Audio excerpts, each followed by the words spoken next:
ওহে বিশ্বাসীরা, একনিষ্ঠভাবে তওবা করো, ফিরে আসো আমার দিকে।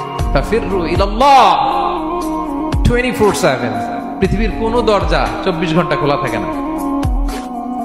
রাত 3টার দিকে যদি আপনি উঠে জায়নামাজটা বিছিয়ে যে ভুলটা করছেন ওটা স্মরণ করে চোখের পানি ছেড়ে মাফ চান, ক্ষমা করবে না তিনি? হ্যাঁ, ক্ষমা দেওয়ার জন্য তিনি বসে আছেন। এজন্য ভুল হইলে আমরা পড়বো আস্তাগফিরুল্লাহ। কি করবো?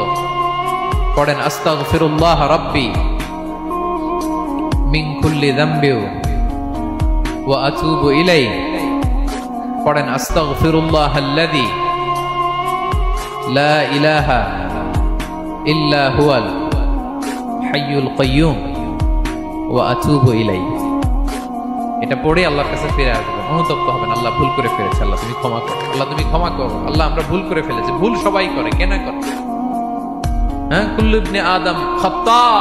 বিষ্ণু বলেন তোমরা সবাই ভুলকারী, কিন্তু ওয়া খায়রুল খাত্তাইনা আত-তাওয়াবুন। এই ভুলকারীদের মধ্যে শ্রেষ্ঠ যে ভুল করেই তওবা করে। তওবা করতে রাজি আছেন তো? সবাই রাজি আছেন? আমার প্রিয় ভাইয়েরা, এই তওবার দৃশ্যটা দেখতে আল্লাহ বড্ড পছন্দ করে। বান্দা যখন ভুল বুঝতে পারে, মাথাটা নিচু করে চোখের পানি ছেড়ে বান্দা যখন কাঁদতে শুরু করে, এই দৃশ্যটা দেখলে আল্লাহ সহ্য করতে পারে। আল্লাহর রহমতের দরিয়া